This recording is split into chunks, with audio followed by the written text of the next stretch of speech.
Story 1, Outline 1. The bonfire by the lake. It was the 4th of July, and the lakeside was alive with laughter, fireworks cracking in the distance, and the sweet smell of grilled corn. But just beyond the shoreline, where the dense trees pressed against the road, the night felt strangely heavy. Emily, a college sophomore home for the summer, convinced her friends to head out to the abandoned dock for their own mini-celebration. "It's more private," she said, gesturing to the shadows of the trees. Her younger brother Sam followed reluctantly, muttering, "Mom says no one goes out there anymore. Something bad happened last year." Emily laughed it off. "Just another family rumor." They built a bonfire at the edge of the dock. Golden flames licked upwards, sparks rising into the hot July air, while fireworks painted bright scars across the sky. They played music softly from a phone, drank cheap sodas, and joked. For a moment, everything felt perfect. Then Sam froze. "Do you hear that?" His voice cracked. Beneath the laughter, beneath the shrill whistle of a firework, there was something else, a faint splash, like someone stepping barefoot into shallow water. But when they spun toward the shore, nothing was there. Just the ripple of the lake against damp wood.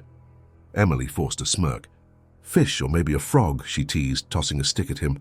Yet her voice faltered as she noticed the water ripples looked wider, larger, almost as if walking footsteps were pacing closer. The bonfire crackled louder. A rush of sparks burst upward. When they looked back at the dark water, something was gone. The ripples had stopped. Completely, the lake was too still, too silent for a holiday night. Outline 2, the first disappearance. Sam grew restless, staring at the water as the others tried to distract him with sparklers.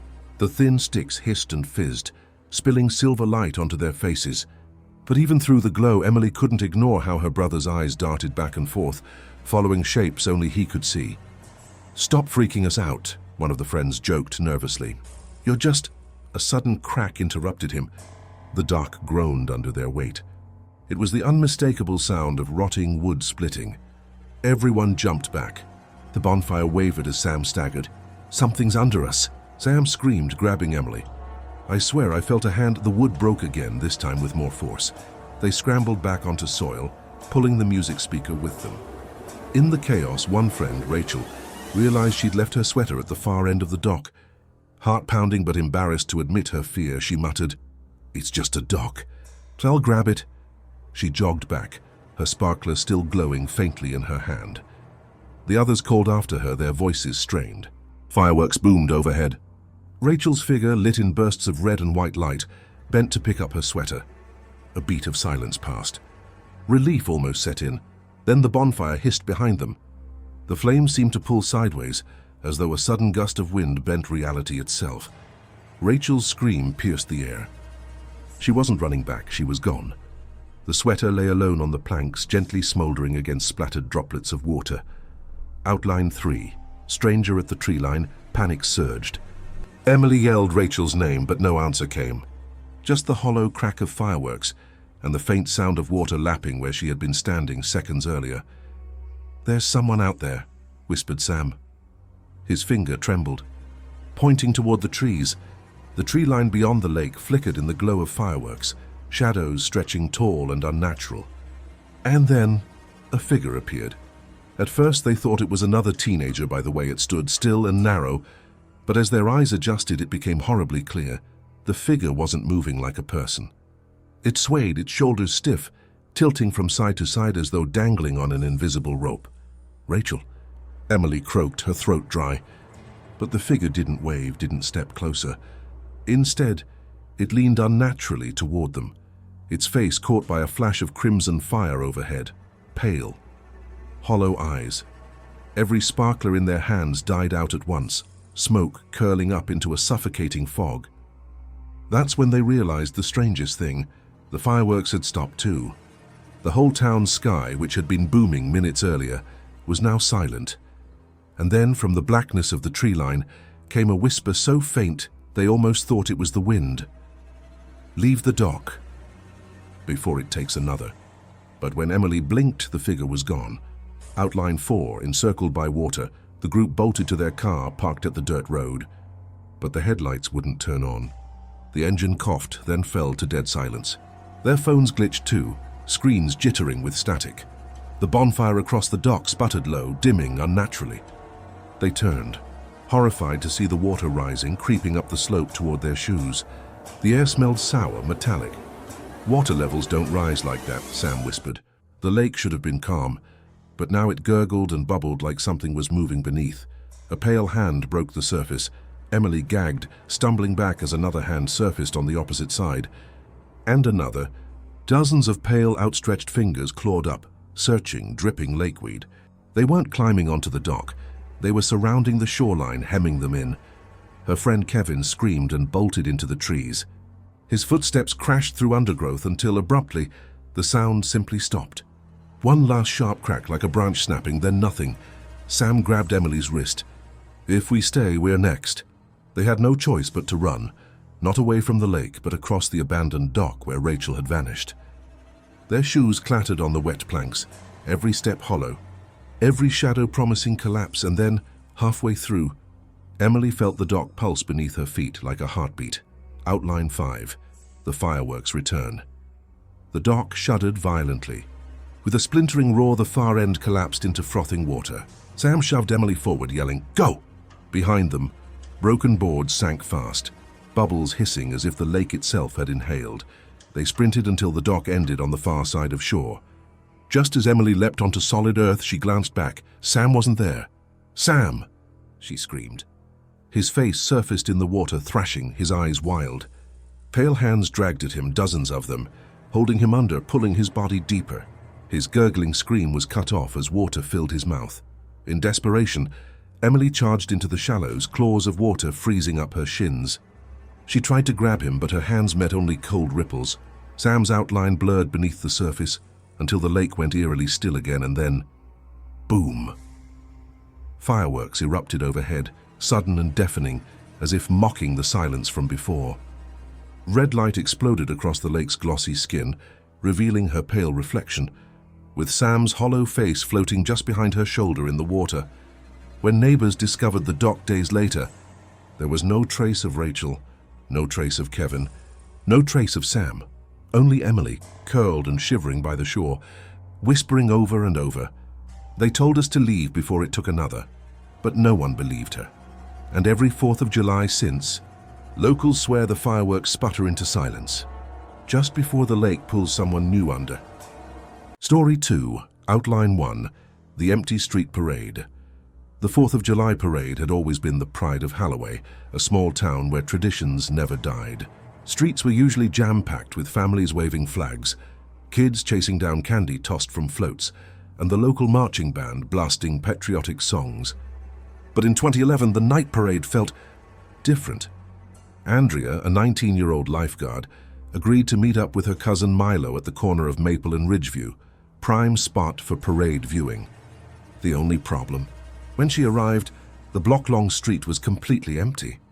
No cheering crowds, no floats rumbling by, just distant booms of fireworks echoing off the dark town buildings. "Where is everyone?" she muttered, clutching her phone. It was 9 p.m., exactly when the parade should have started. She texted Milo, "I'm here." "You close?" No reply. She shoved the phone back into her pocket and looked around. Something caught her eye. Paper napkins scattered in the gutter, half-crushed cans of soda left unattended. As though the crowd had been here. Hands suddenly vanished. Then she heard it, faint but close, the rhythmic thump of drums. Her heart leapt. Maybe she wasn't crazy after all. Andrea followed the noise down Maple, sneakers slapping against cracked pavement. The glow of a streetlight revealed something ahead.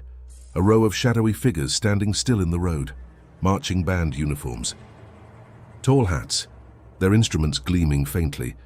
Andrea carefully stepped closer, whispering, "Hello? Where is everyone?" No answer. The drumming grew louder, though no one moved an inch. The figures stood frozen, heads tilted at unnatural angles, and then, all at once, the cymbals crashed and the front clarinet snapped sideways, its bell pointing toward her like a weapon.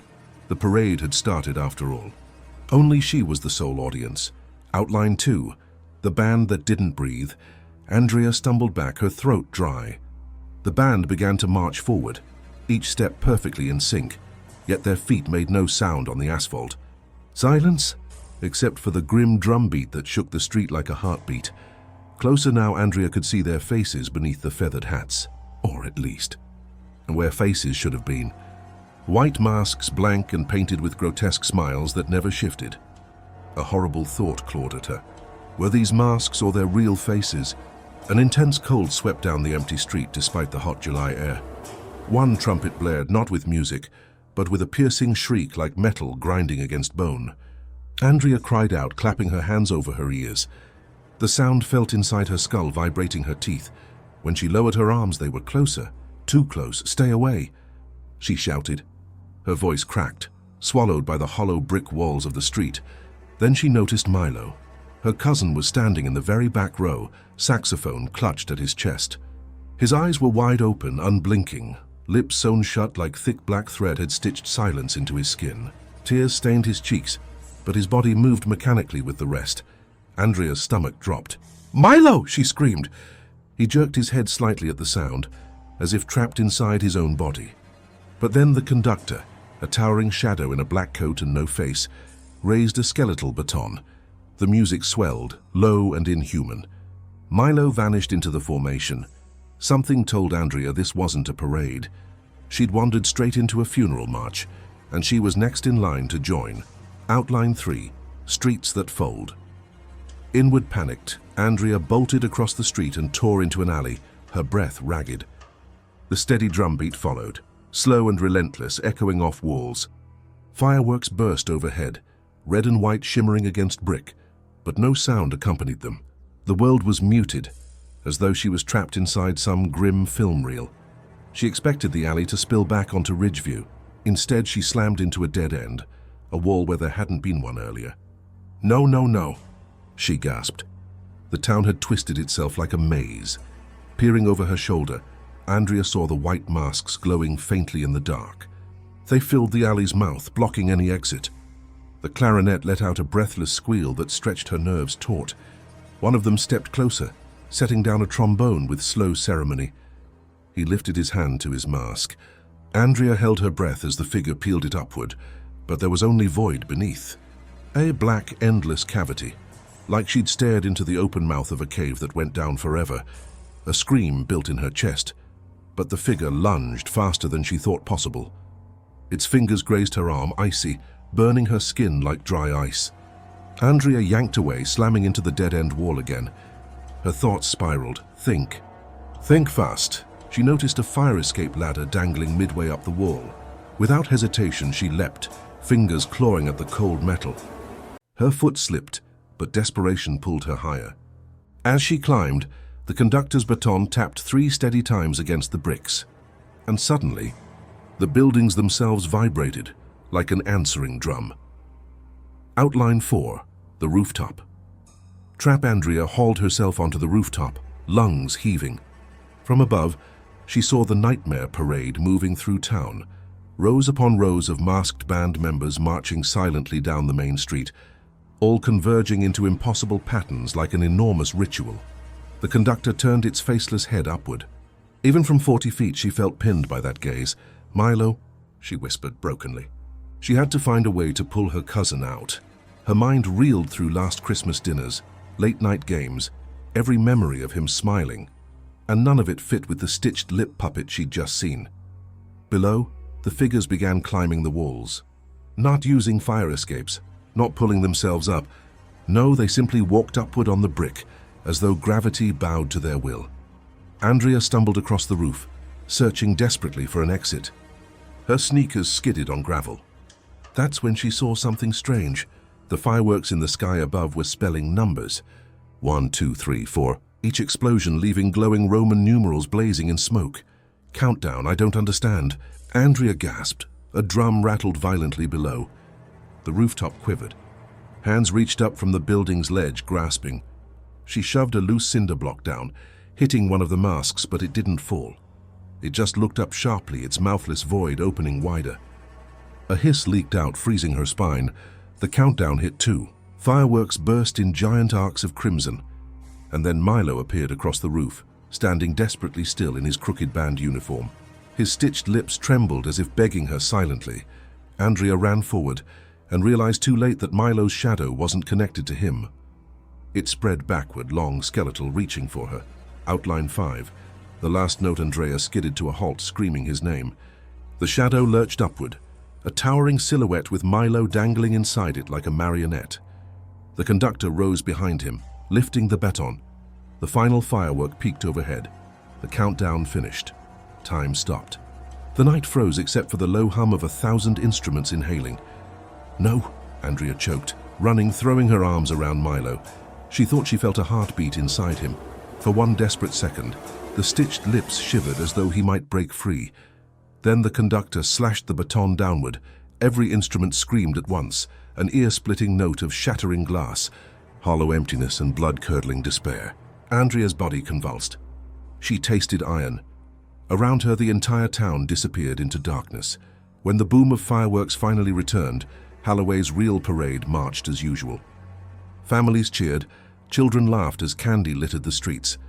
There was no Andrea, no Milo, just two new figures in crisp uniforms walking in line near the back, their eyes wide, their lips stitched. And if you stand too close to the road on the night of the 4th, you might notice two of those masks don't sit quite right. They look too human still, too desperate, and if you listen carefully between the drum beats, you might swear you hear a girl's muffled scream, forever trapped in the marching band that never breathes. Story 3, Outline 1. The cabin in the fireworks glow. The 4th of July had always been Martin's favorite holiday. He adored the noise, the chaos, the feeling that even the empty hills of West Virginia lit up once a year, with colors no darkness could swallow. This year, he accepted his girlfriend Tessa's invitation to stay at her family's mountain cabin. It was rustic, surrounded by pine forests, with a wide view of the valley where the town's fireworks would be launched. The night was primed for celebration.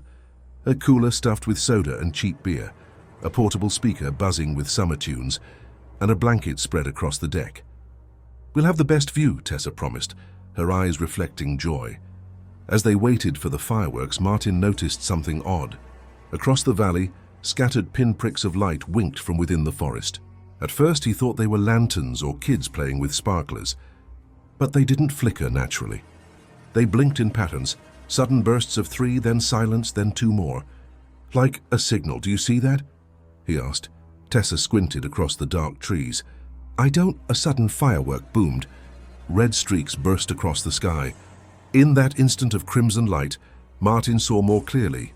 Not lanterns, not sparklers. Dozens of pale figures were standing still between the trees, each holding torches that ignited only when the fireworks went dark again. When the valley returned to black, the torches glowed brighter, this time closer. The official town fireworks hadn't even started, and something else was putting on its own show.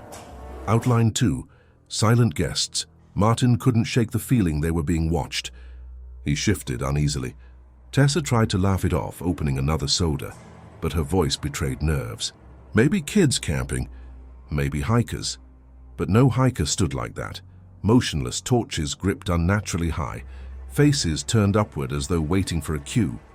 The longer he stared, the more it looked like they were facing the cabin itself.